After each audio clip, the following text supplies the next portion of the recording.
Hey everybody, welcome to our 10th ever paid channel review. We're throwing a party! Ah! All right, oh hey, Mr. Cow, what's going on here? We are celebrating. It's our 10th paid channel review. Really? Wow, looks like a damn gender reveal. What the hell is this? Oh, crap, what kind of channel are you doing today?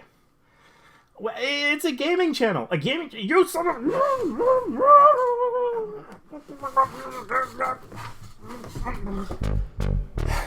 Hold on, I'll be right back.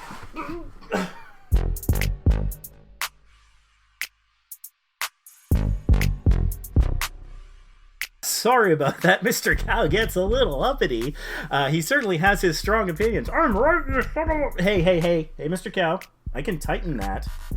Sorry, he's tied up at the moment. Anyways, yeah, this is our 10th paid channel review, which is very exciting for us. So welcome to the celebration. We've got balloons and everything. We're having a good time. And yeah, we're going to be reviewing a channel. It's a gaming channel, and I can kind of understand where Mr. Cow is coming from. A third of all of YouTube is gaming, and so sometimes it can seem like it's everywhere. But it makes sense that if a third of YouTube is gaming, a third of these channel reviews are probably going to be for gaming channels, right? That's just math. This is a paid channel review. If you're interested in getting one yourself, you can send me a direct message on Facebook, Instagram, Twitter. For less than a tank of gas, you can put some gas in the tank of your channel and supercharge it with a channel review. So what I'm going to do is I'm going to look at this channel from start to finish. I've never seen it before. It's all completely new to me. I don't know what's in the box beyond its name and the fact that it's a gaming channel. You can see how it is perceived by somebody who doesn't know anything about it, my first impressions, and I'll be giving a lot of tips and tricks and suggestions along the way that'll apply not just to this channel, but to any small creator that's trying to grow on YouTube. Now, if you are interested in a paid channel review, reach out. One of the things you can request is for me to focus on something specific.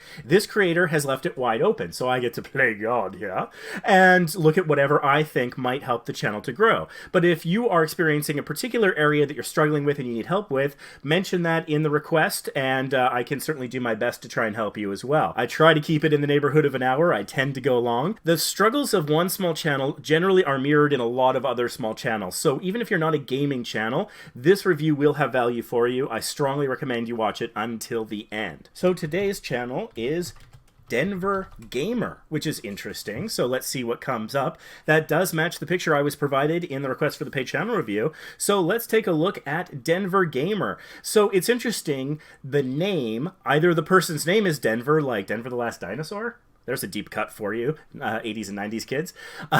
Or it's more likely there's a gamer located in Denver, Colorado, presumably. And so that's kind of interesting because, generally speaking, associating a game channel with a location is unusual. And so I'm curious what we see there, and if it is at all tied to a location, or if it's the name, or what it's all about. As a travel channel, Vacation Impossible is my primary channel. I have been to Denver, and I like Colorado, and so travel appeals to me, and so that dimension is something I'm slightly interested in, but we'll see what comes out of it. And so just a couple of notes before I really get into the review proper is my YouTube might look a little different than yours.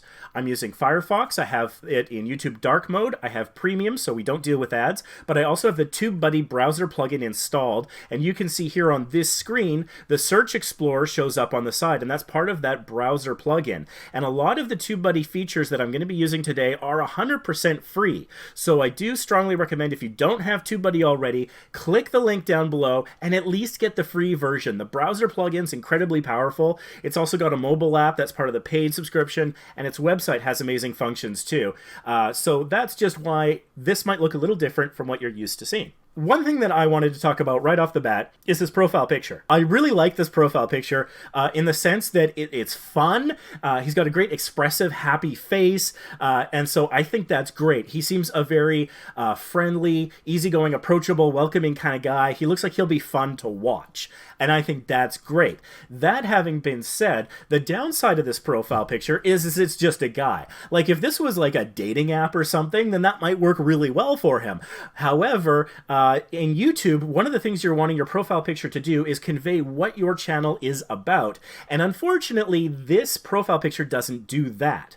And so what I would recommend is there's a couple of ways you can do it. One thing that's really great about this picture is that it's him against a simple white background. So what you could do using some free websites like RemoveBG, I think it's called, there's also the Select Subject tool in Photoshop that you can use to basically select the person in an image and then delete the background. And so what you could do here is you could remove that background and replace the white background maybe with something that's very clearly from a video game, perhaps from a video game that has an iconic look about it. So for example, if you're a retro gamer, it might be an 8-bit background from like Mario or Mega Man or something if you're like an NES reviewer, or if it's something more modern, then you could have a more modern thing behind you that makes it clear. I would also recommend, if you do that, to have maybe a drop shadow or a stroke around yourself so you still pop against that background. You might even want to consider dulling the background a little bit so you pop against it in a color potency where there's good contrast between the foreground and the background. But that might be one way that at a glance from that image I could tell in an instant, hey, this is a gaming channel. I mean, alternatively, you could do something like put a little gaming controller somewhere in that white space. That's another option. I don't know that that would look as good. You could do both, possibly, but I would recommend playing around with some options and seeing what you think works best for you. But I wouldn't lose that face. I think that's fantastic. Another thing is maybe you could put a logo of a game or something on the hat, sort of in post-production, digital, Photoshop, whatever. That might be yet another way if you don't want to mess around with the background, if it doesn't come out looking right. That could be a simple thing you could do, even a little controller on the hat or something. There could be a way of doing that. If you're a retro gamer, it could be like one of the ship from Asteroids or something, or Mario, or I don't know. But I think that might be a good idea. Let's take a look here a little bit more at the results we've got when I search the channel name. And so it's interesting that the top 2 video results are shorts, but they are from Denver Gamer. So that's great. When I search his name, I get him as the channel, 2 of his shorts, and then another channel goes down there, Denver Game, which is frankly not as good. That logo isn't very good at all. It has subscribe in the logo. Never ever do that. That's horrible. If I can speak bluntly, if I can harness my inner Mr. Cow, I would say that one down there is horrible. So yours is much better than that, and you have double their subscribers, and so I think that follows. I mean, I'm not putting it all on the profile picture by any means, but often the profile picture, it gives an impression, and an important first impression to potential viewers, but it can also be indicative of the kind of person that the creator is and the kind of content they create. And so I think that one is focused on numbers and one is focused on, I think, a positive attitude and being, friendly and approachable and things like that. And so the one that's focused on the numbers is in doing so well. And I think there's a lesson here for all YouTubers, particularly small YouTubers, where the more you focus on the numbers and the numbers drives your actions, that can lead you to dark places. If all you care about is your subscriber count, that can get a little problematic, and you end up doing crazy things like putting the word subscribe in your profile picture, which you should never do. And it tells people, okay, you're clearly about that number. That's your focus more than much else. And that's off-putting to people. They don't identify with it, especially when you're a total stranger. Let's take a look at the description that comes up in the preview of the search results. So this is the channel description, something that YouTubers often forget about. You fill it out once when you're creating your account like it's a dating profile almost. You maybe try to be a little bit funny or something, but I don't think anyone in the history of time has ever looked at an about page and be like, ooh, I get to write an about section about myself today. I get to describe myself how delicious. I'm going to relish this and put some effort into it. I think most people are like, oh God, can I just create the bloody channel already? Let me get past this step. And so I think investing a little bit of time into it, writing it in a way that is compelling and has possibly search engine optimization value is a good idea. So let's take a look here. And I have to say at the beginning, cardinal sin of a channel description as I describe it on this channel. If you've watched my channel reviews before or my live streams, you'll notice that I really hate it when people start off with welcome to my gaming channel. I pick it apart. I'm going to do a quick version of that. Welcome to my has no SEO value whatsoever. It doesn't tell anyone what your channel is about. And generally speaking, welcoming somebody is nice in person, but when you do that, you make eye contact, you smile, maybe you shake their hand or you gesture and open a door for them. There are these physical interactions that you have in the real world where you can be welcoming and say it in more than words. And the word itself doesn't actually mean a lot. It's how you say it and the things you do around it. And so in text, it has virtually no value. So I would suggest not saying welcome to my, but saying right away that you're a gaming channel is good. good. Where I'm dedicated to sharing my passion for all things gaming and nerdy as a mega gaming. And so I think we can cut a lot of that out. And honestly just started with dedicated to sharing my passion for all things gaming and nerdy. Start at the word dedicated. That's a strong word, and it has some emotion behind it, and it bespeaks a level of commitment. So I think if somebody sees that, I think that's a good place to start. And then we get rid of all this filler. Welcome to my gaming channel. It's a channel on YouTube. We know it's a channel. You don't have to say it's a channel. I think just getting right to the point of it is good. And so this is kind of exciting for me. As a mega gaming enthusiast? I don't know what the next word is, and I might be curious, so it's kind of good that that's where the 3 dots are. Of course, if we move it up, then a little bit more detail can come to the forefront, but that's not a bad thing. An important challenge that's often faced by gamers is standing out in a crowd, and there's different ways you can do that. I think that one of the important ways, and even if you're not a gamer, even if you're just a small YouTuber, niching down as much as possible is an important way of doing that. And so identifying quickly what the sub-niche is. Gaming is so broad. It can mean so many different things. Heck, it could mean board games. It could mean tabletop gaming. It could mean a lot of different things. Gaming could mean sports betting, potentially, a lot of things. But I assume we're talking here about video games, most likely, in terms of the probability. And video games is so broad. There are so many genres. There are so many eras. There's been how many generations of different, gaming systems that we've had over the years. There's console, there's mobile, there's PC, there's all sorts of things. Sometimes those lines get blurred. There's RPGs, there's FPS, there's all different kinds. And so as much as you can niche down without handcuffing yourself creatively, I do recommend making that clear and apparent right away, because there's so much competition that you don't want people to have to dig to really find out if you're what they're looking for. You want to make it upfront and kind of in their face. So we've got these shorts here, full video on YouTube.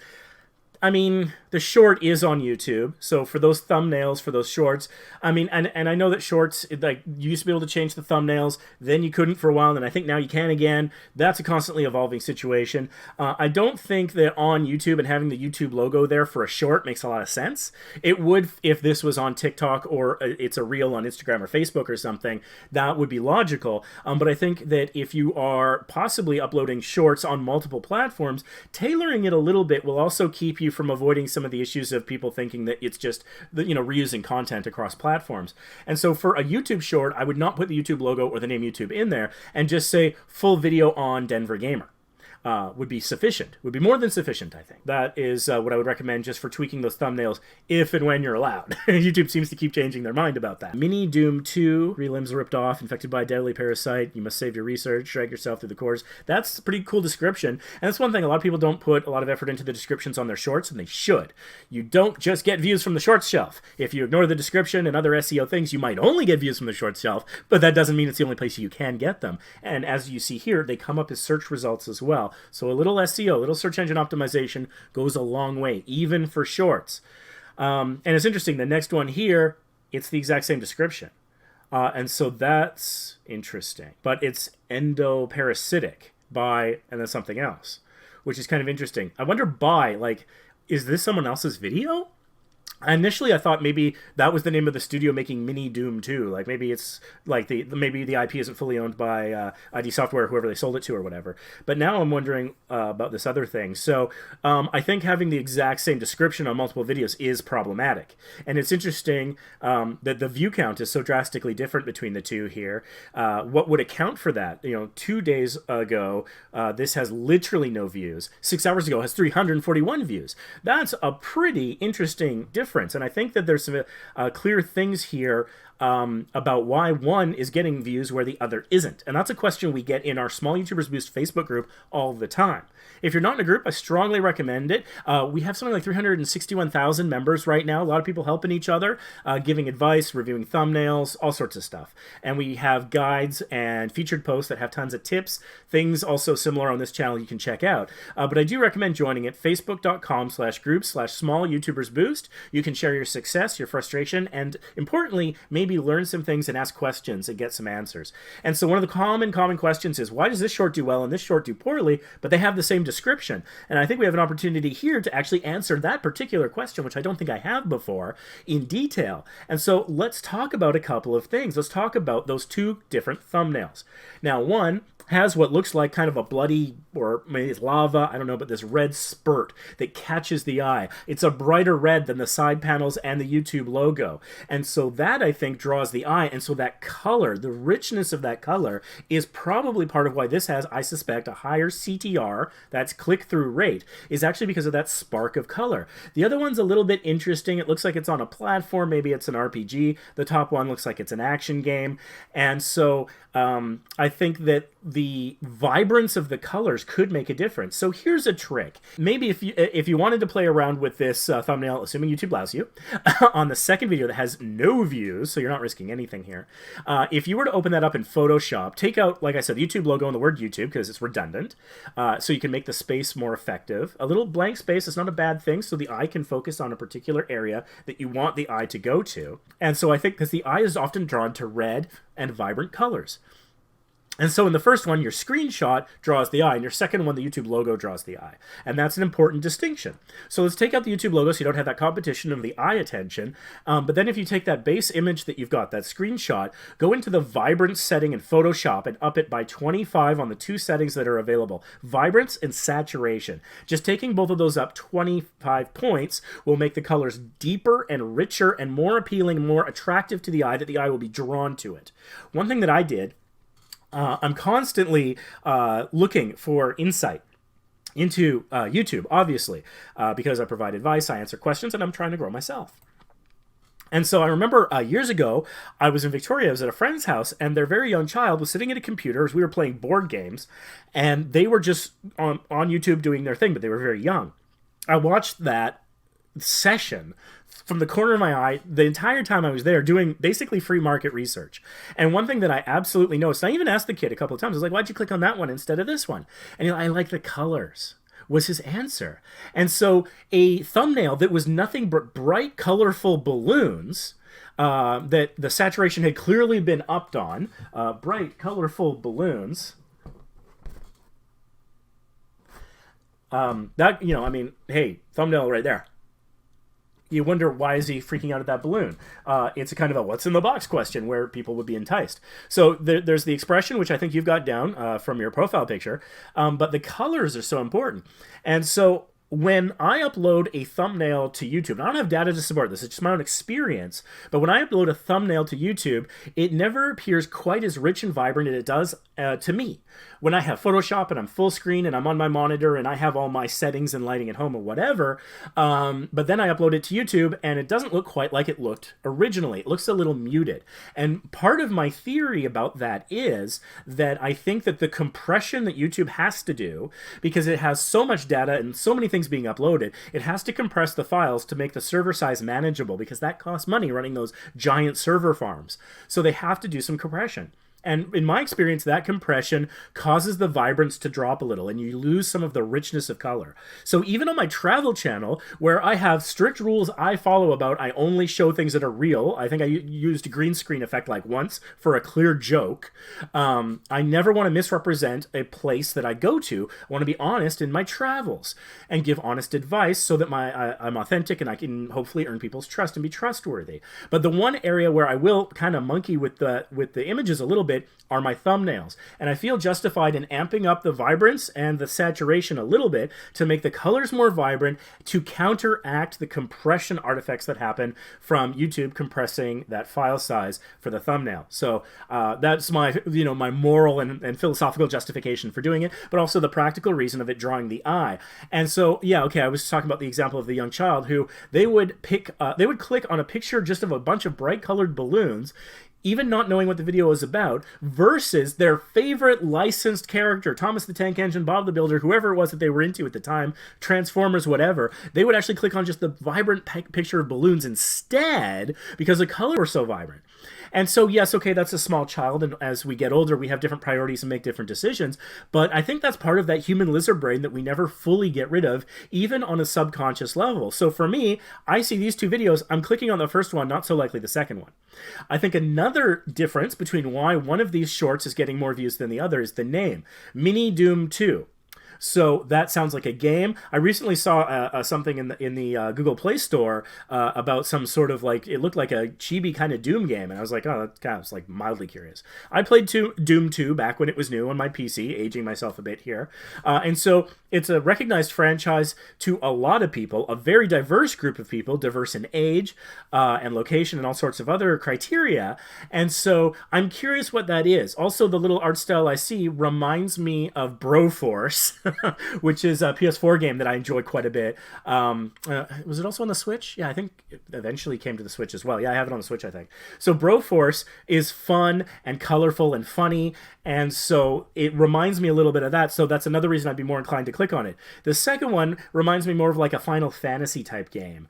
And so for that is an RPG that has a rich and deep story, and you got to play like 80 hours to beat those games. And so a 60-second or shorter video from some part of that game, I'd be less inclined to watch because it might not be the part that I'm at, the part that I remember. It might be a critical plot point I don't want spoiled. There's a lot of reasons that I might be less inclined to click on that versus what looks like a fun little action thing about a game that it has a franchise name that I know and I appreciate, I love and recognize, but it's a twist on it because I don't know what Mini Doom is. I'm curious about that. I know that there's a whole group of people who've been getting Doom to run on like everything, microwaves and watches and crazy stuff, and I think that's a crazy, sort of sub community out there.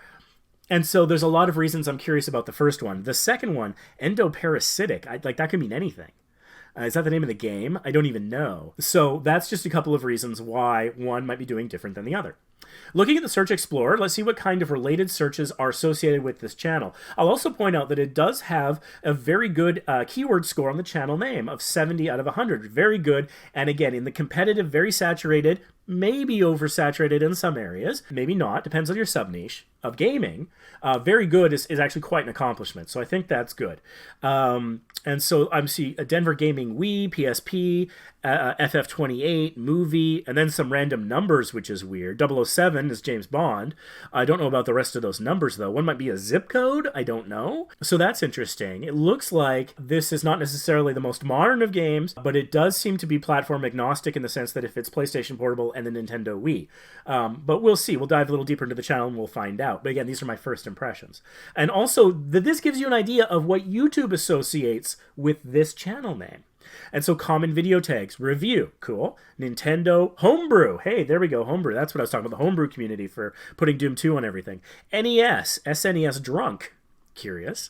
Video games, Sega Dreamcast gameplay. So like, it's interesting that related searches make me think it's the Wii era, PSP era, whereas the tags make me think it's older. So there might be some confusion and disconnect there, and we don't want confusion in the YouTube algorithm. When the algorithm is confused, it hides, and it hides your content in the sense that it doesn't recommend it as much. It's not as confident in showing it in search results and recommended it on the homepage because it doesn't really fully understand what you're about. Okay, it knows you're a gamer, but what kind of gamer? That's an important distinction. So where we can go for consistency there, then you can increase the confidence the algorithm has in you, and then you'll be shown to more people. I noticed that there is no channel trailer.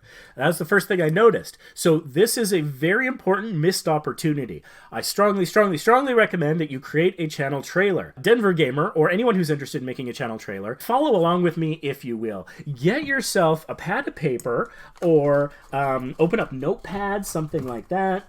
So grab a notepad. I have here my trusty Vacation Impossible notepad. This is sort of a guerrilla marketing thing. I got this from Vistaprint. It's got my channel logo and a slogan on it, and it's sort of just a notepad. So if I wanted to, take some notes wherever I might be going, and if somebody happens to glance over, they're curious what I'm up to, they might just see Vacation Impossible, go check me out on YouTube sort of thing. So you never know where those, opportunities are. And so that's something to think about. A bumper sticker, business cards, those are all great ways of promoting your channel potentially, but there's also subtle ways. And so it's like, oh, I need a notepad. I'm just going to go to Amazon or something and get a notepad. How about instead go to Vistaprint and throw your logo on that notepad and have an opportunity to get your brand out there? Something to consider if you have that interest. If it's something you're going to buy anyways, why not? Why not? Channel trailer time. Let's make a channel trailer. Get your notepads open, whether it says Vacation Impossible or not. Grab your notepad and a pencil, or open up your notepad file or whatever you like, Google Doc, whatever makes you happy. And here's the mental exercise. Without thinking, without putting much thought into it at all, no wrong answers. I want you to write down as fast as you can, like the 6 coolest things you've ever done on your YouTube channel. The funniest moments, the most beautiful shots you've got, the most unexpected things that happened, the scariest moments, anything noteworthy. When you think of your channel and the content that you've made over however long you've been making content, what are some of the first things that come to mind? What are your most successful videos? What's the thing that people in comments constantly talk about? Maybe they criticize, maybe they compliment, maybe they ask you questions and they don't understand. Think about those things, those big moments of your channel. Write down like 6 of them if you can, real quickly, no wrong answers.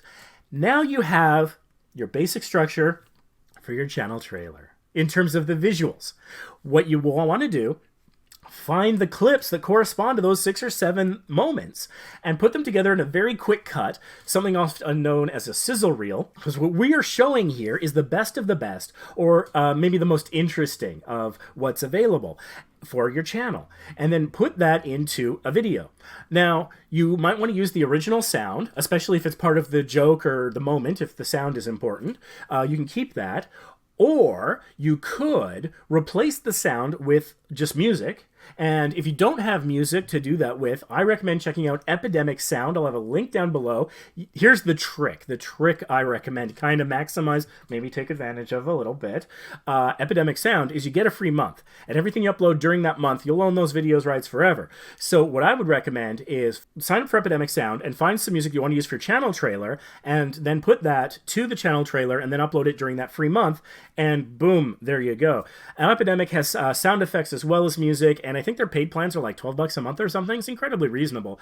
So if you are looking for music to use or sound effects in your videos, that's a really good option. And so that's something I recommend. If you're thinking about doing a channel trailer, do it during your free month with Epidemic to maximize that value. Another thing you might want to consider for a channel trailer, and this is something I do on Vacation Impossible, you can go check that out, is I try to identify basically 2 key things in a voiceover that I recorded specially for my channel trailer. One is why I do what I do. This is something that I think is incredibly important, and I talk about a lot on this channel. If you can identify your why, this is a book by Simon Sinek called Start With Why. I'll have a link to this in the description. Highly recommend it. If you can't afford the book, or you're just not into books, find his TED Talk on the Golden Circle. And it's like the 2nd most viewed TED Talk of all time. And it will help you, hopefully as it helped me, identify why I do what I do and be able to articulate it quickly for something like a channel trailer. So that's one of it, is why. Why am I doing this? What do I believe in that my audience might also believe in? What is my mission? I recently saw something on TikTok not too long ago, or maybe it was an Instagram reel or something, that what makes people attractive, one of the things that they mentioned is having a mission, having a purpose. That makes people want to support you if you have a purpose that aligns with their values. And there's going to be people out there that have those same values. That's just a matter of finding your audience, finding your tribe, as they say. And so I think conveying that forms an emotional connection with the audience, and they're like, this guy gets it, I get this guy, I want to support him, boom, I'm going to subscribe. I'm going to like that video, I'm going to comment, hey, great channel, something like that. That's the first half. The other half, and it doesn't have to be one and then the other. It's totally up to you. I think the why coming first is a good idea. The other half of it is what's the value you give to the audience. So in my travel channel, Vacation Impossible, I say, at Vacation Impossible, we believe that travel is good and more travel is better. We're going to show you how, and we'll show you some of the out-of-the-way hidden gems, the secret tips, the way to save money, save time, and have better vacations and go on more of them. Something like that. So what I'm saying is I'm saying why, what I value, what I care about, what my belief is, what I'm trying to accomplish, help you, and what's the value I give you. I'm going to show you how to save money. I'm going to show you how to have a better time on vacation. I'm going to show you how to not have anxiety on vacation, and to pack properly, and to plan ahead, and to just maximize those rare opportunities we get to travel. So if you save money traveling, maybe you can travel more.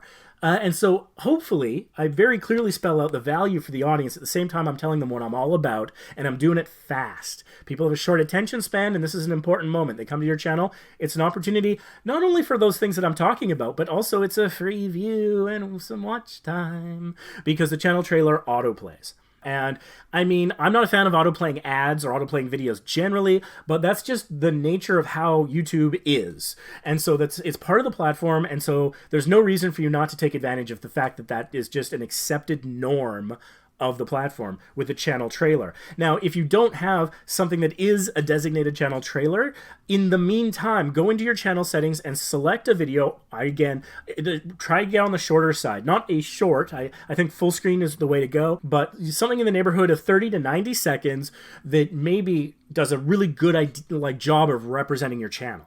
And have that as your channel trailer until you get a proper channel trailer made, so that at least you have something in there.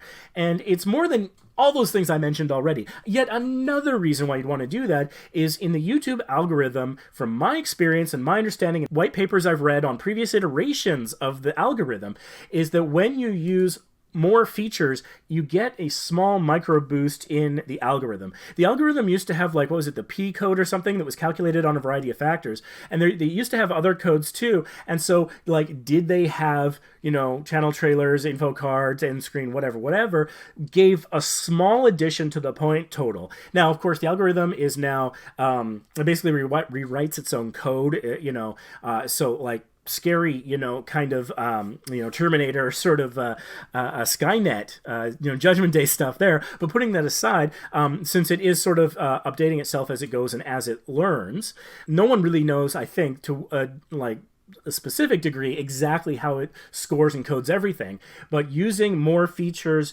always seems to give a micro boost from what I've seen.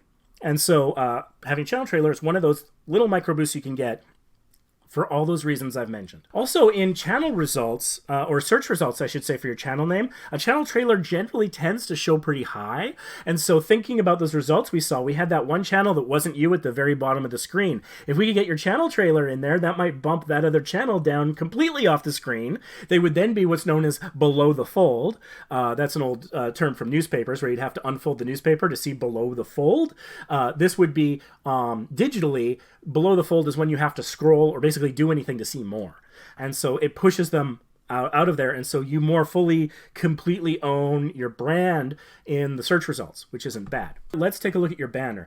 New videos when I make them. That's kind of funny. I strongly am against having publicly stated upload schedules, because then if you get sick or life gets in the way, or you have about a depression, or you have a technological failure, or your hard drive dies, whatever, then you get this guilt and this pressure, and that's no way. It's not a good headspace for a creator to be in. So I kind of like that. You're kind of poking fun at that. So I kind of like that. That's fine. It blends a little bit into the background. I would consider it's got a bit of a glow to it. I would maybe go and put a dark drop shadow around the text so it pops against the background a little bit better than the glow. That's one thought, but it also has got a good kind of neon look, so if you don't want to do that, that's fine. Another alternative might be to put a stroke around it. You just want to make sure that the stroke doesn't get pixelated when you scale it, so it might be fine the way it is. Denver Gamer, that looks pretty good. Subscribe and enable notifications. I'm not a big fan of that in the banner. For one thing, up here, the banner says subscribe. I click on it, nothing happens. But just down here, there's another subscribe. If I click on that, then I subscribe. And some people would have like an arrow pointing to it, but the interface constantly changes, so they keep moving that little thing. And also, it'll look different at different resolutions, different browsers, different platforms, mobile, desktop, television, etc. I'm not a fan of subscribe and enable notifications personally, so I'm not sure that's the best use of that space. I do like the idea of having the image balanced, where there's some text over here and some over there, and so maybe instead of that, you could do something about your value add. I think would be nice. Or something about your values. You know, either one, I think that might be a little bit better at this first impression stage. That's just my personal thought. And of course, all of these are my personal opinions. And as always, especially since it's a paid channel review, of course, you're welcome to use all of my suggestions. Anyone else watching can do so as well. I give you free permission. So you got some social links here: TikTok, Instagram, Twitter, and Facebook. So that's interesting. Let's just take a quick look here at your TikTok. So this does look a little bit like what I suspected. Full video on YouTube, Denver Gamer. And so saying that and having that on your TikTok makes sense. You're wanting to drive them to the other platform. That's fine.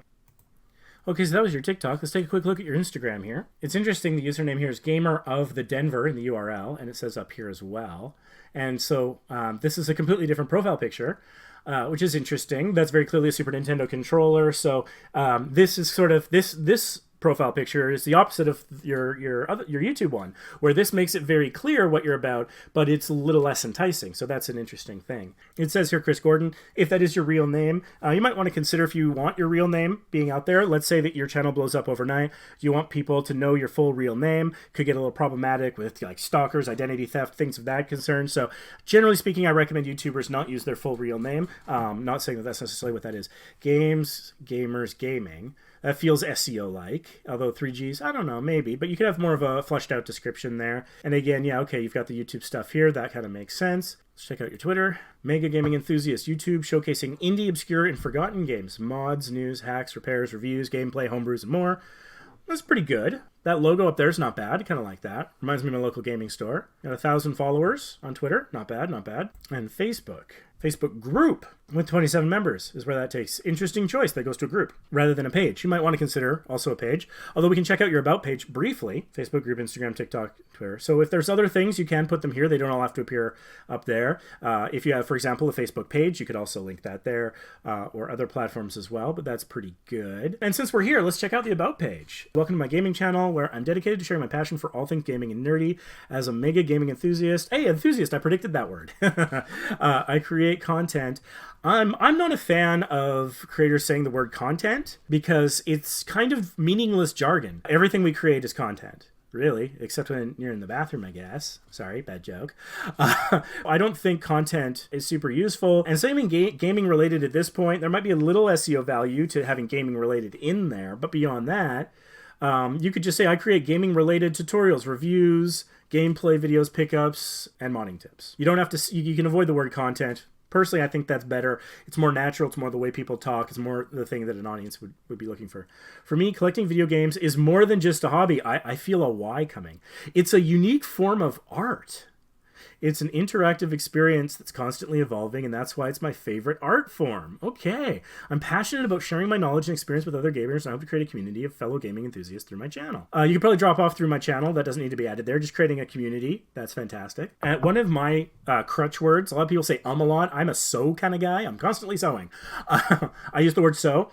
I think the word so could be dropped here and just go immediately if you're looking for gaming related content. So we've already said gaming related content, so I don't think repeating it gives a lot of value. I'm trying to think of how to rephrase this so we don't have to say gaming related content again. Yeah, there's got to be a way to rephrase that. You can say videos, but again, everything on YouTube is videos for the most part, except community tab, of course. This is the place for informative and engaging gaming videos, I guess. I don't know. Be sure to like, comment, and subscribe to stay up to date.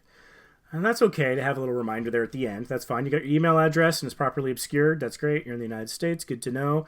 You got 600,000 views, which is great. Been around since 2016. 183 videos. Okay. Let's go back to the home screen here. So you've got some playlists, and you've actually got quite a few. So the channel's fairly well set up on the layout for the home screen. Let's go through it a little bit here. So we've got videos. 2 days ago, 4 days ago, 5 days ago, 1 month. You've got a pretty good frequency of upload, so I think you're doing well there. And so I think this is recent videos. So just having this labeled as videos, maybe that's the default thing that currently YouTube settings has, I don't know. But I would change that to say recent videos, newest videos, something like that. Or even just newest, recent, something like that. Then it would be clear like this is the most recent stuff you've got up. Especially because sadly these days, particularly when it's coming to other YouTubers seem to judge other YouTubers so much by numbers. And that's irritating to me on a number of levels. I think we should be judged by the quality of our ideas and the content we put out, not just our numbers. Numbers can be driven by a whole lot of things. For one thing, you could just run a bunch of ads to get your view count up that way. It doesn't necessarily mean your content's any better or your ideas are any better. So, but one of the things is making sure that this is identified as recent shows that, so somebody comes here and sees, oh, 390 views, 290 views, 200 views, whatever, 600. To some people, that's going to be a lot. To some people, it's going to be very little. And so I think to put the context around those numbers, because they'll see that and then they stop reading. They go, oh, that many views, I'm going to switch my gear now into judgy. Whereas if it says recent videos, they'll be like, oh, right, that's the recent video, it hasn't been around for very long, it's still getting its views and things like that. And it's not so important, I think, necessarily on that dimension for your general audience, but if somebody wants to do a collab with you or something, then it kind of helps with the psychology of that first impression. But also just labeling it as recent is good for your viewers as well, so that they know, okay, this is the recent stuff, this isn't necessarily videos I'm proud of. I like that. That's cool. I like that a lot. So do you have like a top view? Looks like not. So if I go to your videos and click popular, new video in description. Why does it say new video in description? That's weird. Installing the homebrew channel makes sense. New video in description. Oh, because you probably did an updated version of it, and you want people to go watch the new version. I think that's probably what you're trying to say. It's not immediately apparent.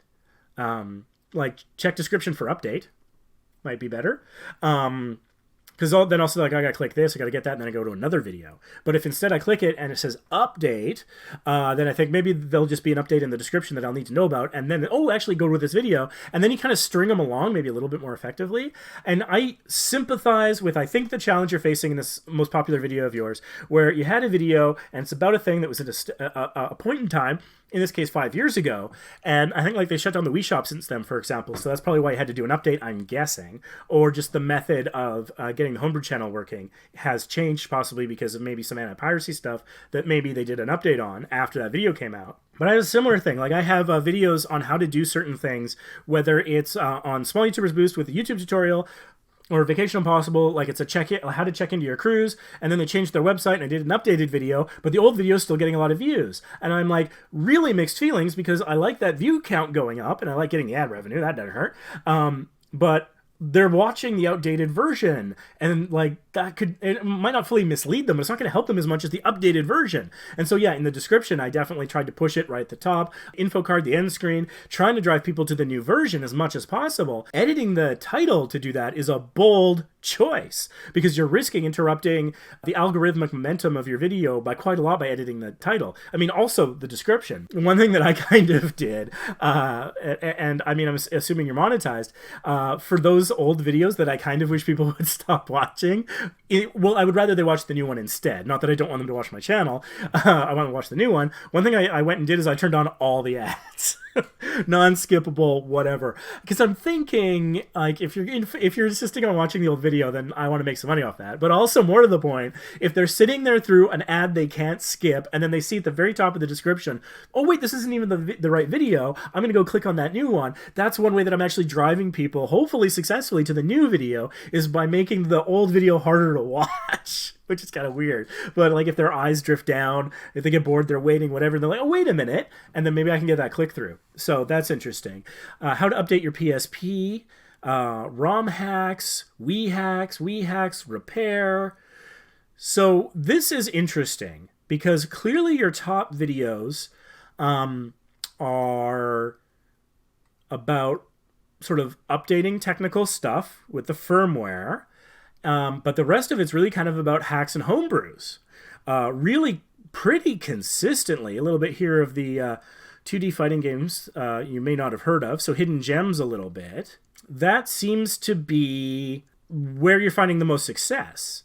At least, you know, from 2 to 5 years ago. And again, these videos, if they're evergreen, which is great, or tentpole content, whatever you want to call it, they perform over time, and that's fantastic. So there's nothing wrong with having older videos in your most popular. It kind of should be that way if you think about it. As you get better at certain things, maybe newer ones may perform better, but those older ones have had time to gather those view counts. So one thing, on your home screen, having a popular videos playlist, I think is a good idea, because these are already getting the clicks, and so if they're on your channel, let them get the clicks from there as well. Get those views, get that watch time. One of the things that people say, and this is not a bad idea, is ruthlessly niching down. If you can really focus on hardware, ROM hacks, and hidden gems, like maybe that's where, you know, because yeah, under, I don't know what that is. That's kind of weird. I'm guessing a little hidden gem. Patch ROMs. If I had to have, like, just looking at this in terms of success, those would seem to be the 3 pillars of content you have. hardware, so like updating whatever, so hardware, software updating, ROM hacks, so those unofficial games and ROMs, and then hidden gems. And so those to me seem to be the three. Okay, so you had a lot of playlists on your home screen, and there's not a lot of playlists here. And so one thing that I would say not to be afraid of is having a lot of playlists. So with 183 videos, you can have a little bit more. Videos I'm proud of is cool. I like that. And so Sega Dreamcast reviews. They both say quick review. They both have 6 videos. That's interesting. And that's fine. Repairs, sure. Giveaways. I'm not sure how well the giveaways are doing for you. Best of beat 'em ups, yeah, you can get into the hidden gem area. So looking at what I'm seeing here, I'm not sure that giveaways is a good area to focus on. I don't know how they might perform for you in terms of gaining you subscribers or whatnot. Giveaways are problematic because they're time limited. And they are not evergreen content, not that stuff that performs over time. So giveaways, you might want to save giveaway type stuff for things like your community tab. If you ever start a Patreon, if you want to do it on some other platforms, maybe that's a good thing to do on TikTok, Instagram, Facebook, Twitter. But I think on YouTube, I don't know that giveaways is a good fit on YouTube. And in terms of with your channel, even though if it might fit, like if you're giving away, like cartridge ROM hacks and things like that, then maybe. But I would shy away from that if we're looking to like just ruthlessly narrow down. But what I would like to see is a hidden gems playlist, and maybe it by system. If you have enough videos to support it. If you got like 6 or more videos that are Dreamcast hidden gems and Nintendo hidden gems, or it could be system, it could be genre, it could be era, it could be brand, it could be PlayStation, regardless of which PlayStation. Some hidden gems playlists I think would be good. How do you not you have Wii modding, but how do you not have a ROM hack playlist? I strongly recommend creating a ROM hack playlist and a hidden gem playlist as niche down as you feel appropriate for the amount of content you have. And why is that important? Why do playlists matter? It's not just about making your channel look good. There's an SEO component as well. Also, people might just want to sit and watch a playlist and have something curated.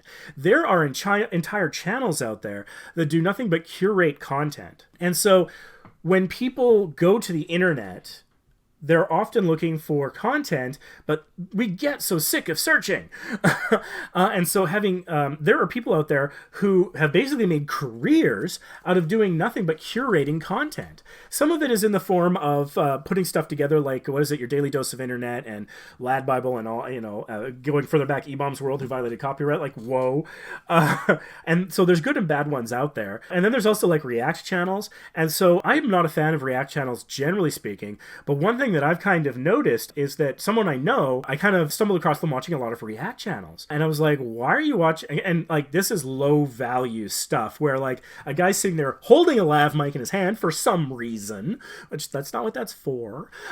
That's just a little rant for somebody, obviously, who cares about sound a little bit. But anyway, someone just holding a little lav mic and they're just, and they're just watching the video, and then they'll be like, whoa, bro. Well, that didn't go well. It's like, wow, you're just trying to hit that fair use transformative thing so you can have this on your channel. And so I asked this person, why do you watch this trash reactor? They're giving no value. They're not saying anything insightful. They're not making their own jokes. They're just sitting there and giving you the mildest of reactions. And this person said, oh, no, I'm not watching for them. It's just I don't have to go hunt out for all these videos. They just collect them all. That's curation. And so whether it's, listicles from back in the day, articles, Twitter accounts, YouTube, React channels, or other things, playlists, what have you, mixtapes, all of that stuff is content curation, not content creation. And that is something that people are hungry for.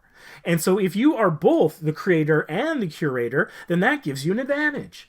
And so if you have your content curated, for example, I talk about cruise ships, travel to different destinations. So I'll have a playlist of all of the Carnival Breeze videos. I'll have a playlist of all of the videos in Cozumel. And so if people are going to Cozumel, whether on a cruise ship or not, they can just go and kind of binge watch through my Cozumel videos. And they appreciate having it curated, that they don't have to go and look. They don't have to hope that the algorithm's recommendations or next video, autoplay, whatever, lends them astray. And I don't have to worry about that leading them away from our channel, and they don't have to worry about it leading them into content they don't want to see. I'm not even gonna get into the whole thing about algorithm causing people towards extremist tendencies. That's a whole separate thing we can talk about some other time. But the point is that people appreciate curation. Not necessarily everyone, maybe not even a majority, but let's say it's 20%. That's the 20% you want, the 20%, don't you? If that made up number was real. And so I don't want to harp on it too much, but that's part of it, is the curation value. Not just that, though. There is the SEO value. And let's talk about one of my things I harp on a lot, but this can be a game changer, is what I call keyword alignment. So let's say that there is a keyword you want to target. Let's say that hopefully you use TubeBuddy and do some keyword research. I've got a tutorial on this channel that'll show you how to do it for free even, although it's a little easier to use if you have the paid version, where you can go and you can look up how many people are searching for particular terms and how much competition there is, and it can give you a score, and you can easily compare that score to other search terms. So let's say you've identified a keyword that you want to dominate, that it's a perfect fit for your niche, and you think you can do well, you think you can make a unique video on this subject that'll be compelling, get that watch time, maybe convince people to subscribe, get the likes, comments, all the good stuff. So this is going to be a tentpole video for your channel, and you want to do it right. How do you ensure that thing has a success? Well, one thing you can do to increase the odds is keyword alignment. You've identified your keyword. So that keyword needs to be said by you in the video. If you can caption the video to make sure that the word is properly captioned and they don't think it's like a swear word, that happens to me all the ducking time. On my channels, I got to go in and correct those little typos. For example, I could be talking about a suite. And so that could be SUITE. And it could be like a junior suite in a hotel or a suite in a cruise ship, but they think I'm talking about SWEET, candy. And so because it auto-captioned me wrong for a homonym, it is a little confused about what I'm talking about. Am I talking about hotels or candies? What is it? But if I go in and I change it and I correct that to the proper spelling and the proper word, confidence goes up. Oh, you're talking about a hotel suite. I get it. Okay. So say the words. Make sure the captions are accurate. That word should appear in your title, description, and tags. Now, if it is also in a playlist, bet you thought I forgot what I was talking about. Didn't. I remember. Playlist.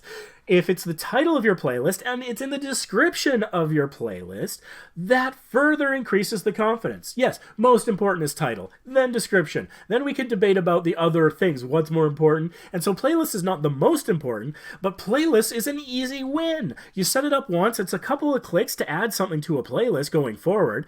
And so, and you know what? Cheat if you have to. To a degree.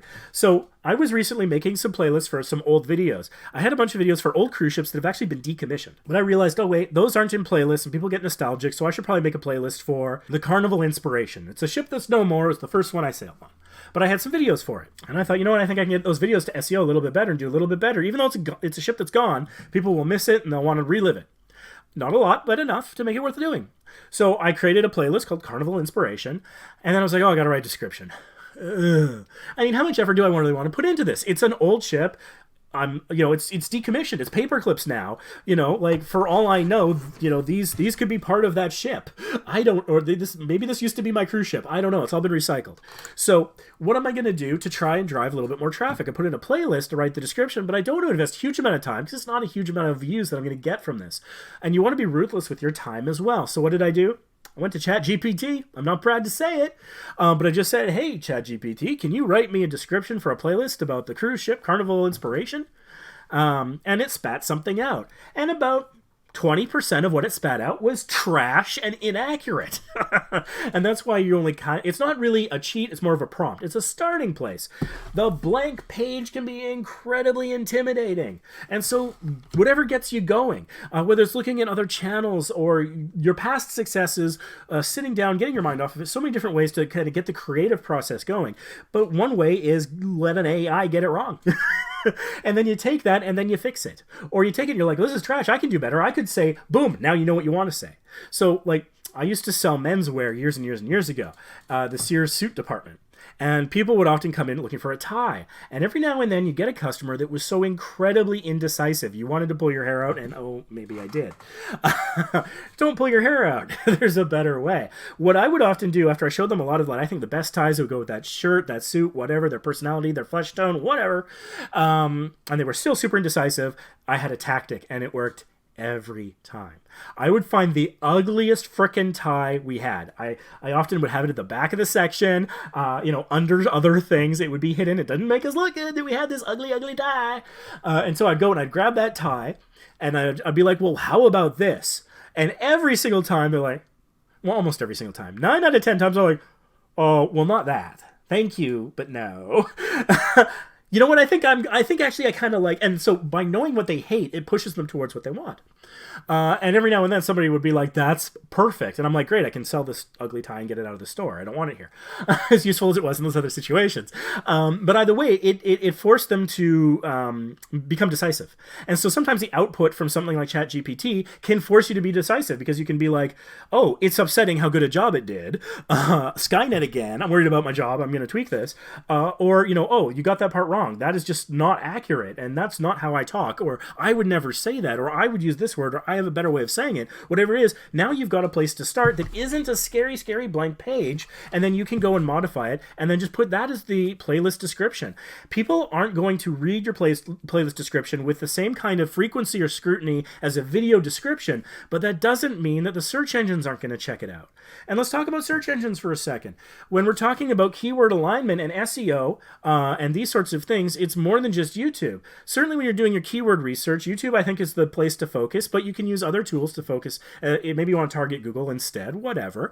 But the fact is that YouTube isn't the only place making use of this metadata. Sometimes it's data, sometimes it's metadata. The front data everyone sees, your title and description, the metadata, the tags, and the things you put behind the scenes, the location you tag it on, things like that can be important. And the thing is, so it's not just YouTube. You've got Google, you've got Bing, and Bing is actually experiencing a resurgence because it's tied into ChatGPT, so a little bit more people are using Bing than used to. Kind of surprised me. You've also got DuckDuckGo for people who care about their privacy and tracking cookies, things like that. Yahoo is still a thing that's out there. Yahoo Finance, for example, still pretty popular, and it's got the search right there. So those search engines are going, and they're going into YouTube, and they're picking up that content as well, and they're looking at the metadata. So when YouTube tells you tags don't matter, except for typos, I don't necessarily fully agree. I generally think YouTube's telling you the truth. That one, I think they might be pushing a little too far to try and work against like keyword stuffing and stuff like that. I don't know that they're being fully honest. That's my only conspiracy theory about YouTube, is I think tags are a little bit more relevant than YouTube says. But even if it's not, YouTube's not the only one looking at them. It's not the only game in town. And if you're getting tons of traffic from Bing and Yahoo and DuckDuckGo, who cares where it comes from? You got the traffic, you got the views. That's how you start to build an audience. That's just a little bit of a rant about that. But I do want to take a look. Let's go Wii Modding for Dummies. So I just want to take a look at this playlist.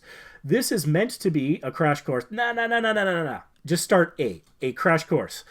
Use declarative, strong, firm, present tense language whenever possible. A crash course on modding your Nintendo Wii. Simply start with episode 101. Okay, so you've got a bit of a numbering sequence, but it's not really followed super consistently. You could just say start with the first video, and we'll walk you through the full process to having a completely fully modded Wii, where you will be able to do X, Y, Z. Yes, you are probably, and a good chunk of people who watch this, you are probably safely assuming that they know what they want their Wii to do. But there's going to be a segment of that potential audience that also doesn't know what's capable, what's possible. And so it doesn't hurt to spell out the benefits for those people. And again, you don't have to do it right at the beginning, because those experts, they'll stop reading and they'll start watching the video. But the people who don't fully know, you can say like, oh, by modding your Wii, you can do the following things. And it's amazing. And get more value out of your Wii. Breathe new life into your old system. You can use these phrases I'm saying verbatim if you wish, if they sound better than what ChatGPT comes up with, whatever.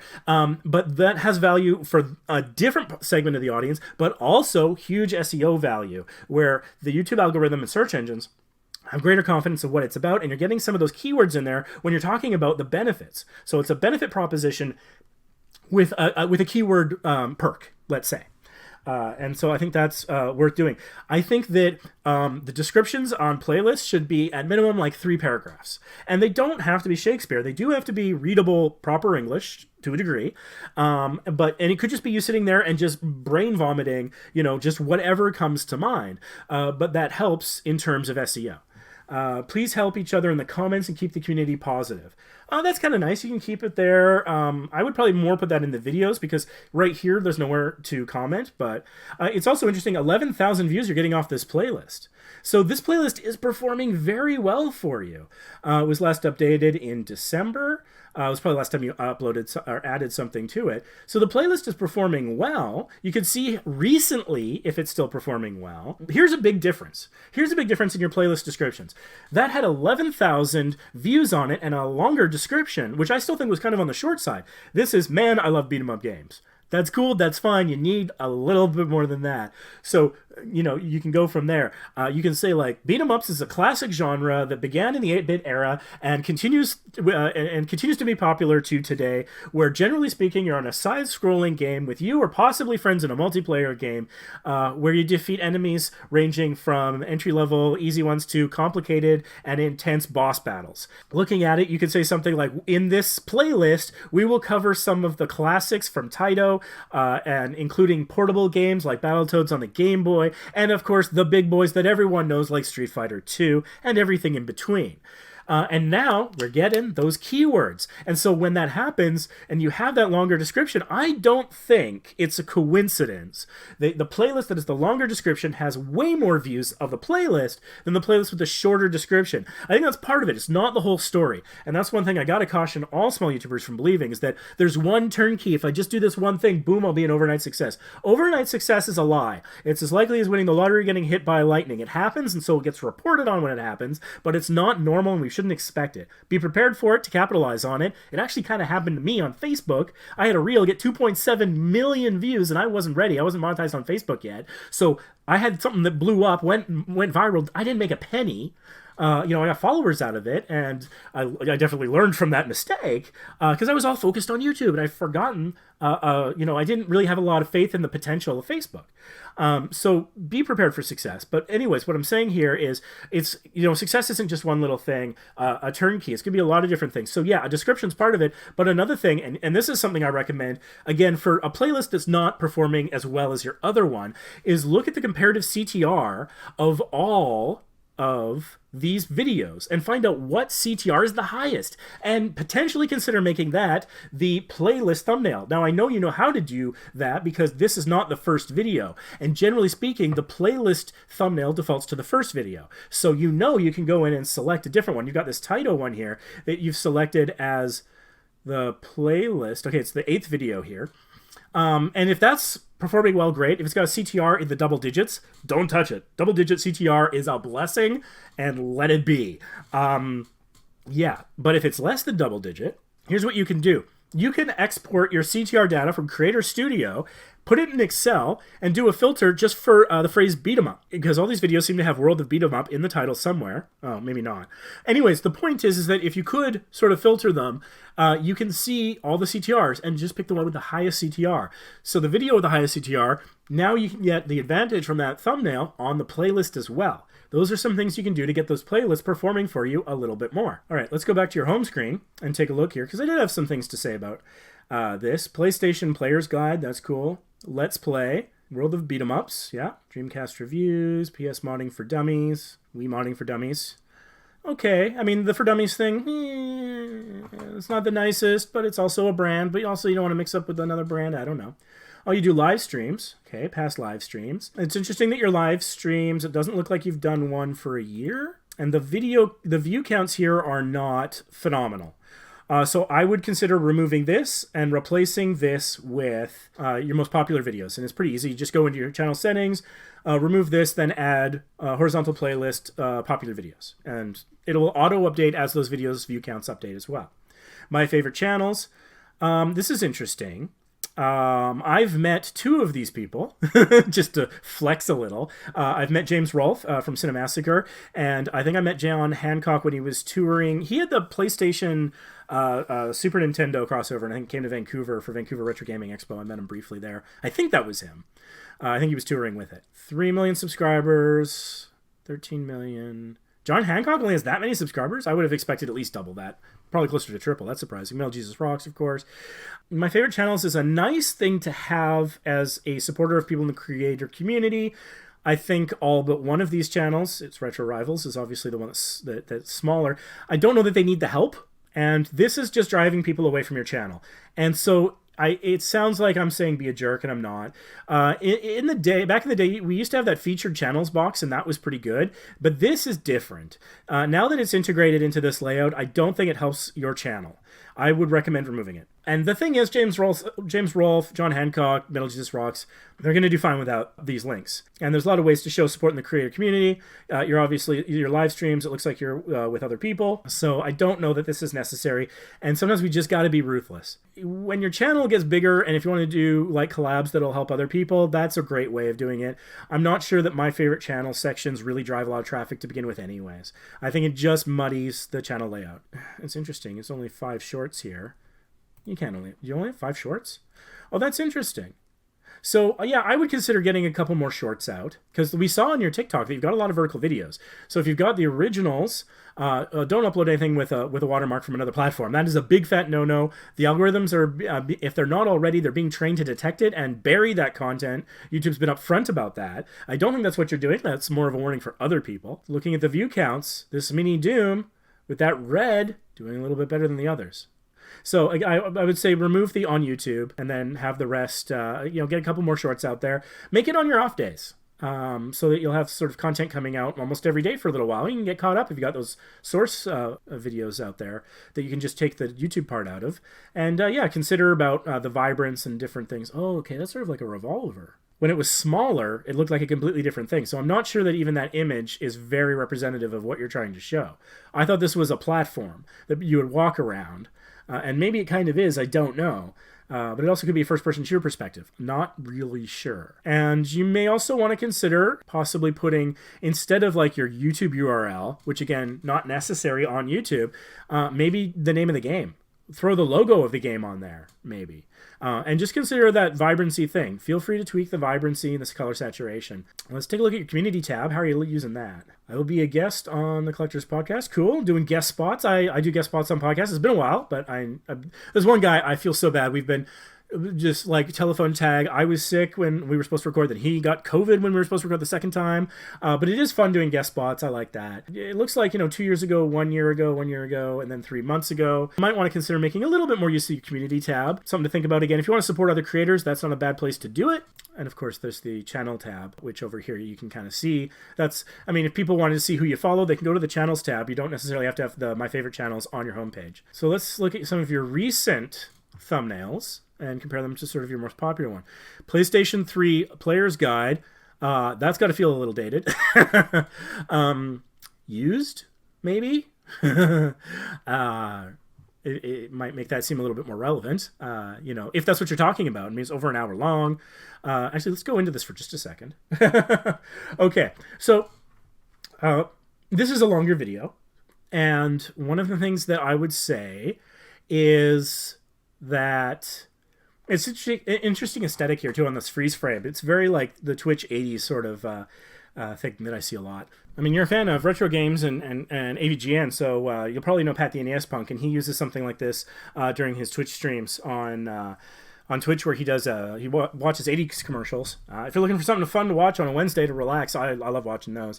But anyways, that's sort of interesting, that aesthetic. It's very kind of Transformers animated movie kind of thing. But it's interesting. This is an hour and 13 minutes, and it has 3 chapters. And the chapters you've identified as intro, games discussion, and thank you. 30 PS3 games. This is potentially some work. However, if you still have like the saved file, the project in your editing software, it might be a little easier. When I go to create my chapters, I actually open up my Adobe Premiere Pro and I look at for where the major edit points are, and that's often makes it really clear and easy to find those time codes. But if you cover 30 different games, if you had a chapter for each game, that would be great for a couple of reasons. One, it would help your audience navigate to what they're interested in. 2, it would get all those game titles in your description as part of a SEO thing. And 3, if you say like, this game review, that game review, whatever, GTA review. I'm trying to think of PS3 games. But anyways, various different PS3 games, and put the review, so like a game title and then the word review. Then when search engines come and they sort of spider index your content, and they pick up those chapters. And so I don't know if you've noticed this, but when you're searching, whether it's on Google or Bing or whatever, they are trying to shift away from being what's known as a search engine, because search is something that you work at, to an answer engine, where it's a place you go to find answers. Which is funny. It reminds me of Ask Jeeves back in the day, because that's what they were trying to go for there. It's like, oh, now everyone's trying to become Ask Jeeves in 2023. PS3. You know, the more things change, the more they stay the same, I guess. It's all retro. But the idea is that people are searching for answers, is the assumption. And a lot of like things like Alexa and the Google Home Mini ties into search engines, and so they want them to be answers engines where they give you answers, not results. Not a multitude of results. And so one of the ways that they're doing that in terms of video content is if a video answers the question and answers it very well from its analysis of click-throughs and things like that, it will often put the video at the top of the results. But it's also gone a step further from that, where now it picks up on the chapters and it will actually put the specific chapter. So if you've got a video that's just saying, 30 PS3 games, reviewed, whatever, and someone is searching, let's say, L.A. Noire, which I think is a lovely, lovely game. Personally, I prefer it on the Switch. I think that's where it was at. The play controls got way better, and it had all the different, little DLCs and special perks you got buying at different places. But I love L.A. Noire, so we're going to talk about that. I want a sequel, Rockstar. Not that they're watching. But, yeah, so let's say I was searching L.A. Noire review. And let's say that in this video, you reviewed L.A. Noire. This video would not come up as a result. I can pretty much guarantee it. But if you had a chapter here that was titled L.A. Noire Review, PS3 maybe even, something like that, maybe not the PS3 because that would pull from the title, whatever, then maybe it will, let's say that there's only 2 videos on the subject. And one is your video as it is now, and another is your video but with that chapter. The search result would put not just your video but that chapter at the top potentially. And that can be a source of a huge amount of views. And so chapters are important for audience experience, for SEO, and also for search engines. Like not just like the SEO in terms of getting your keywords in there, it kind of forces you to, particularly if it's something you struggle with. But then it also does more than just that in terms of those special video results on search engines. Here's a bit of a trick. Let's look at your links in the description. This is something I haven't really talked about. You notice how your Twitter link is complete. Your TikTok link is complete. You've even got PayPal. But these two aren't complete. There's ... right? I don't think that looks great, personally. Especially in an era where, dodgy links and who knows what. I'm not saying that's what you're doing, but we are slowly being trained through bad experiences to look out for things that are dicey. Not being able to see a full link is something that sets off sometimes a red flag. And so there are little parts of your URL here that you can actually shorten to make it a little bit more effective, to make it fit better. You can drop the S off of HTTP. Every browser adds the S now. It goes secure anyways. You don't need to put it in there. You can also drop the .w and the dot there. So it could just be http://instagram.com/ and then your username. And so we've now taken out 1, 2, 3, 4, 5. We would take out 5 characters from that, and you'll notice, I noticed like you don't have the .w in Twitter, and so it would also look a little bit more consistent. It's a silly thing, but little bits of consistency like that sometimes make an impression to those with OCD tendencies. I don't have OCD. I took a test, but I might have a tendency or two. And so it just allows those links to be a little tighter, look a little bit more consistent, a bit more professional, and not having the triple dots where people are like, where's that going? Similar to like Facebook, drop the S, drop the .w and the extra dot there, and that link will still work. In fact, with Facebook, you might be able to replace Facebook with fb.com. You can check that. That generally works. That's another way of shortening that without going to a link shortener. I'm not saying go Bitly. No, because that's like that, link shorteners, have their place, but if you can avoid it, because then people really don't know. It's like masking the URL. I don't know if you're taking me to a corrupted website or whatever. So I would avoid link shorteners generally speaking, but I would advise to shortening links, if that makes sense. It's interesting that you've got a copyright section here. I don't think this does anything, putting this there, so I'm not, but it's pretty close towards the end. If you do want to have something like that, I'd put it below your time codes. Personally, that would be my thinking here. The PlayStation 3 Buyer's Guide Collection. The first in a series of a set of guides where we get together and discuss some key games to buy, play. See, I really feel like this can go much longer. One thing that I've noticed that some people do, and I don't recommend this exactly, is they'll go to like Wikipedia and they'll just steal stuff from Wikipedia talking about the subject you're covering and paste it in there just to get some SEO. Don't do that, but maybe consider looking at it as a part of, as a place to begin. But a little background on the PlayStation 3. You can say like the PlayStation 3 launched in this year and had some, some amazing games on it, such as, and you can follow the rule of 3. You know, GTA, LA Noire, and I don't know, whatever else. Something else. I wasn't a big I have a PS3, but I didn't play it very much. You know, it had it had Duke Nukem on it, didn't it? There you go. You could say it, you know, it had these 3 games, just to mention a few, so then you can get a little SEO value there. But you could go on about, like, you know, this was a major step up from the PlayStation 2, and the last new game for it came out on this date, but the platform still has so much to offer, and is very entertaining, and we love it for the following reasons. And you can talk about it a little bit more. And again, if you're not sure what to put in a description, you can also just kind of transcribe or summarize what you talk about in the video. There's no risk of someone reading the description saying, I don't need to watch that video now. That will virtually never happen. The value you get of SEO of a more bulked up description does a lot more for you than you would ever lose by having it down there somewhere. So I think that's fine. You've got a good collection of tags here. And so, yeah, you've got the year in here, which is fine. One thing that I do is once the year is passed, I'd probably go in, and if the video is not getting more than 100 views a month, you know, in 2024, go and remove that 2023 tag because it's not going to be searched nearly as much. But what's interesting about this is that, like, yeah, the player's guide. Oh, it is a player's guide. I don't know, I thought buyer's guide for some reason. It's the font, I think. It's that kind of font I often see associated with buyer's guide. And so it's so weird. And again, this is the kind of stuff you get from having somebody look at it who's never seen it before. And so this is definitely like I'm removed from it. It's not a force from the tree situation. I thought it was a buyer's guide.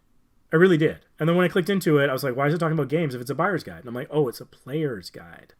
So something about that didn't click right for me. And I feel like it has something to do with the font. Player's guide. Gamer's guide? Let's try something. So I'm going to use my TubeBuddy browser plugin, and I'm going to go into my Keyword Explorer. And I'm going to plug in a keyword.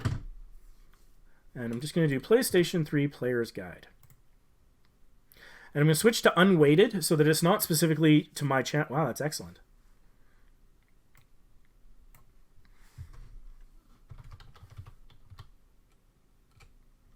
Oops. Helps if I can type right. Boom! Broke the needle. Something to think about. If you were to tweak this video, you might want to consider Gamer's Guide instead of Player's Guide, because it actually scored... Wait a minute, did that score just change? Oh, I see. My typo scored 100. That's funny. Okay. So it was an 89 for gamers and an 81 for players. Might not be worth changing, especially if you're getting any algorithm momentum. But that's the kind of thing that I talk about when I say keyword research. Go in and check synonyms, other words where maybe the search volumes will be higher and or the competition will be lower, giving you a better advantage. There's also PlayStation Beginner's Guide, 86. PlayStation 3 Beginner's Guide, 100. 100. Now, I don't know that this is a beginner's guide. You could make a beginner's guide. So it could be like, so you just picked up a PlayStation 3 at a flea market or off eBay or something, and you're wanting to get the most out of it. We're going to cover the beginner's guide to the PlayStation 3. We'll show you how to hook it up, and we'll show you like the 3 games you got to get right away. We'll show you like the 3 best game and maybe some cheap games, hidden gems, things like that. Like you could cover a few little topics there, and tailor it specifically to the beginner. And so if, for example, this video does blow up over time and you wanted to do like a sequel, there's the sequel theory where you get a video that's very successful and make a sequel to it. Now, that's not hugely successful right now. And so, like, these kinds of things, you know, these are things that if you haven't had sequels to, underrated PS3 games. Okay, now, what about version of that that's different, that's specifically focused on beginner gamers? Okay, so, like, these are the underrated games, but are they hard? What about the underrated games that aren't as difficult, perhaps? So maybe for a beginner gamer.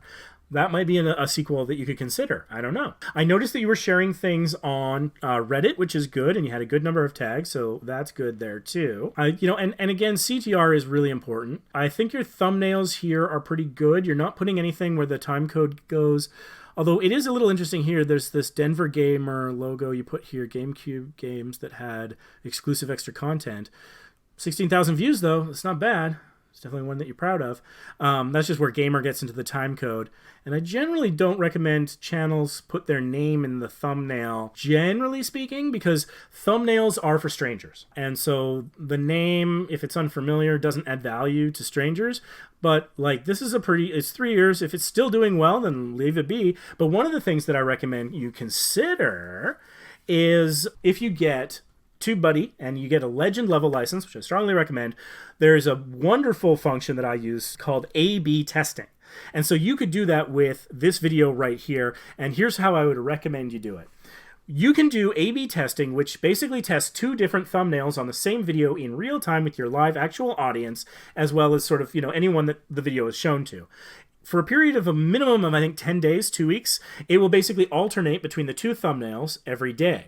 And it's set up and it's automated. Now, here's the great news. The great news is this will not impede your current momentum. If you change the title, if you change the description, if you change the tags, then YouTube slams on the brakes, freaks out, be like, whoa, why did you change that? Is this not what we thought it was about? How is it different? I don't know what's going on here. And so you can lose momentum. If it's a video that's getting you less than 100 views a month, then there's very little risk in trying that, and maybe it might do better with those sorts of changes. But if this is a video that's doing well, how can you improve it to do even better without risking that momentum? A/B testing is the key. So you can design an alternate thumbnail. So this thumbnail has clearly done well for you, and so I'm going to suggest one small change. If you still have the file from that thumbnail, and just replace Denver Gamer with something like extras or exclusive or something, exclusive extras, whatever, something like that that is a little bit more about what the video is about, a little less about the branding of your channel name, and set that as the alternate, and then run an A/B test on TubeBuddy where every day for at least 10 days, 2 weeks, a different thumbnail will come up front. And then at the end of that, you get a report from TubeBuddy. This is done through the TubeBuddy website. It's not the browser plugin. It's not the mobile app. You do it through the website, TubeBuddy.com/vacation. It's the affiliate link. Check out the description. But you can go in and you can upload the variant. And then at the end of it, you will get a report as to which did better. Might be the old one, maybe the new one, and it will give you even additional potential information about, like, was it statistically significant, and some other little bits of information as well. It's a subtle change, but sometimes a subtle change can make a big difference. And even if you get your CTR up just like 1%, that doesn't mean your views will necessarily increase 1%. It'll increase potentially a lot more than that, because as the CTR performs better, you get a snowball effect where the algorithm says, hey, a lot of people are clicking on that, I better show it to more people. So it's not just, so let's say you had 1 million impressions, right? And you're getting 9% of those impressions, and you get your CTR from 9% to 10%. You didn't just get another 1% of those million, because at the same time, YouTube takes notice of that with the algorithm, says, oh, that's a higher CTR, so I'm not just going to show 1 million people, I'm going to show 1.3 million people or something. So then you're going to get a higher percentage of a higher base number, and so if you're a math geek at all, you know that that gets into a snowball effect where instead of arithmetically growing, you grow 1 plus 1 plus 1, you start to grow geometrically. 1 times this times this times this. And that's where you can start to see geometric growth. And then there's exponential growth, which is going viral. And that going viral is where people share your content person to person. Obviously, the higher potential audience you have, the more likely you're going to find subscribers, the more likely you're going to potentially find true fans that would share your content, possibly triggering that kind of a viral growth. And so I think that's a good idea. And I mean, a lot of your thumbnails are really good. And so you might want to look at your thumbnails. You can go into Creator Studio and sort them by CTR and see what your lowest performing ones are. And, maybe play around with those. A lot of these are pretty good. Mario's Mystery Meat, that thumbnail looks a little hard to read with the font. So you can play with the font there. Again, PlayStation 3 Player's Guide. You can make a thumbnail change where you just change the thumbnail to do a gamer's guide or whatever, and see if it performs any better or not without risking that momentum. But most of these, I mean, they're pretty good. World of Beat 'em Ups. It's kind of a brand you're creating there. I wonder how that would perform if it just said Beat 'em Up instead of World of Beat 'em Ups. I don't know. The logo's getting a little close to the time code. Logo could be a little closer to the center. I'm nitpicking here, though. Most of this stuff is pretty good. I like that thumbnail looks That's interesting. Yeah, the Looney Tunes thumbnail there is pretty good. I like, got the Looney Tunes thing going on there. A little drop shadow might make the Dreamcast pop a little bit better, but it's still pretty good. These PSP modding for dummies. Obviously, PSP is a little older. These videos are 2 years older, but some of them did very well for you. But you do have some of the words getting into the time codes a little bit. So again, opportunities here for some A/B testing. How to upgrade your PSP, take out the word with, and just put official firmware, and have that centered or probably justify left to get it out of the time code so that people can read it without the time code covering it up. How to update your PSP, official firmware. And you got your easy button there, which you've color changed so that, was it Staples hopefully doesn't get upset with you, which I think is pretty smart. I kind of like that. The easy thing, it could be a little smaller, but I think it's fine. This one's fine. How to play ISO backups and create backup ROM. So again, you're getting into the time code here. So for this, instead of the word and, you could replace it with an ampersand. And so again, at least the word, like, I know it's 2 letters. It's 2 letters. It probably seems like I'm crazy, right?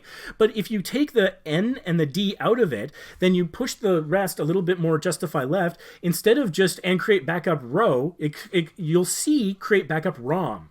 The S and the exclamation point will still be covered, but the point will more clearly get across without the time code covering that up. Play UMD movie backups. And how to create them. Again, change the and to an ampersand, and it's instead of create the, it's create them. Could make a difference. And with A/B testing, you can test it, find out what actually works. Is Ray crazy or not? And if he's crazy like a fox, then go, if the variant's better, go with the variant. If the old one's better, keep the old one. But at least you can test it, find out, and know without taking any real kind of appreciable risk. So I think that's pretty important. And unfortunately, I think I am at my time.